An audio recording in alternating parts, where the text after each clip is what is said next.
Vamos agora entrar mais a fundo nas sanções? A gente já falou anteriormente, de forma resumida, sobre as infrações e sanções, falamos quais sanções são públicas, quais são privadas, e agora a gente vai ver mais alguns outros aspectos que são muito importantes sobre as sanções. Tudo bem? Olha lá na sua tela esse quadro lindo que eu preparei para você. Lembra que eu disse que, dependendo da infração, né, as infrações estão lá no artigo 34, ela vai corresponder a uma sanção? Tá, mas eu acabei não falando uma coisinha a mais, não é só isso, tá? Não são só as infrações clássicas lá do artigo 34 e seus incisos que geram sanção. Olha na sua tela, olha lá no caso de censura. A censura é aplicável no caso das infrações leves, a gente já viu, né? As infrações leves são aquelas dos primeiros incisos do artigo 34 e o inciso 29 também, né? Mas também olha que interessante, quando há violação a qualquer dispositivo do Código de Ética e Disciplina e quando há a violação a qualquer dispositivo do Estatuto da Advocacia e do OAB, a gente também tem a censura. Então, não são só as infrações do artigo 34 que são puníveis com censura. O desrespeito a qualquer artigo do Código de Ética e Disciplina do Estatuto da Advocacia e do OAB enseja punição de censura também. Tudo bem? Agora, no caso de suspensão, a gente já sabe, né, a gente falou que são aquelas infrações graves, né, aquelas do inciso 17 ao 25 do artigo 34, mas não é só isso também. Também é punível com suspensão, atenção, também é punível com suspensão quando você é reincidente em uma infração punível com censura. Ou seja, se você for punido 2 vezes por uma infração leve, por exemplo, a violação do sigilo profissional, a segunda não vai ser só uma censura, ela vai ser uma suspensão. E olha aí na sua tela também a exclusão. Não é apenas punível com exclusão as infrações gravíssimas, aqueles 3 incisos, 26, 27 e 28.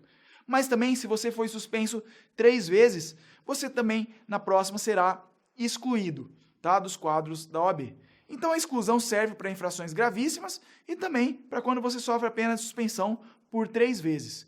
Mas cuidado, que para aplicação da pena de exclusão, olha só, para aplicação da pena de exclusão, você precisa da aprovação de 2/3 dos membros do Conselho Seccional competente. Tudo bem? Guarda isso, 2/3 dos membros do Conselho Seccional competente. E a multa? A multa, a gente volta a ressaltar, ela é sempre cumulada, ou com a censura ou com a suspensão, se houver agravantes. Cuidado, então, a multa nunca é aplicada com a exclusão e a multa nunca é aplicada isoladamente. E, por fim, a advertência, né? A advertência, ela não é uma sanção propriamente dita, a gente já comentou isso, mas é apenas um aviso. É uma censura convertida. Qual que é a diferença entre a censura e a advertência? A diferença é que a advertência não tem registro nos assentamentos do advogado, ou seja, não fica nada registrado na ficha do advogado.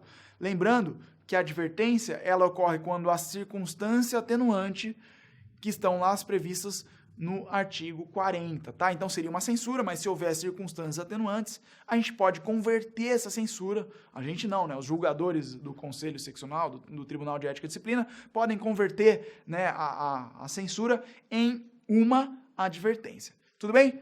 Agora a gente vai então falar da intensidade das sanções. Olha esse seu quadrinho aí.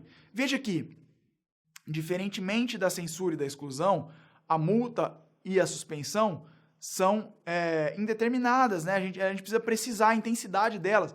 Qual o valor da multa ou quanto tempo de suspensão, tudo bem? Então vamos aí no quadrinho ver as regrinhas, ó. Começando pela suspensão. Por que começando pela suspensão? Porque a censura não há que falar em intensidade, né?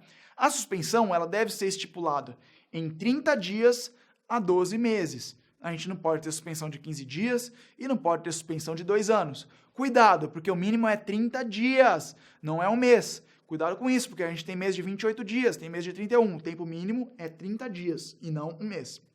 Ok? Mas o tempo máximo de 12 meses, existem 3 casos que são exceções a esse prazo de 30 dias a 12 meses. Está aí na sua tela. São eles. Quando o advogado deixa de pagar a OAB, nesse caso, a suspensão pode perdurar muito mais. Ela só cessa quando o advogado quitar os seus débitos junto à OAB. Inclusive, aí nesse caso, com correção monetária, tá? No caso de o advogado não prestar contas ao seu cliente, a suspensão vai perdurar até que ele preste as contas respectivas. E por fim, no caso de inépcia profissional, né, a suspensão irá perdurar até que o advogado prove estar novamente habilitado ou apto, né? Aptidão é ao contrário de inépcia, né? Então, o advogado tem que mostrar provas. Enquanto ele não mostrar provas, ele permanece suspenso indeterminadamente e pode ser mais do que 12 meses. Tranquilo? E a multa? Não, antes da multa tem a exclusão, né, que não faz sentido também a gente falar de intensidade. E a multa? Vamos falar de multa. A multa vai variar sempre de 1 a 10 anuidades da OAB. E, de novo, ela é aplicada quando há circunstâncias agravantes, tá? Também existe a possibilidade da multa não ser aplicada. É possível isso. Mas se ela for aplicada, o mínimo é de 1 anuidade, o máximo é de 10 anuidades. Tudo bem? Facinho, né? Nessa aula a gente falou das hipóteses de aplicação das sanções, a gente viu que não apenas as infrações do artigo 34 que sujeitam à aplicação de sanções, mas também há outras possibilidades, por exemplo, respeito ao Código de Ética e ao Estatuto da Advocacia da OAB, a reincidência de infrações, né? A gente viu também a intensidade das sanções de multa e suspensão, os mínimos e máximos de aplicação de cada uma. E com isso eu fecho a aula de hoje e um forte abraço e até mais.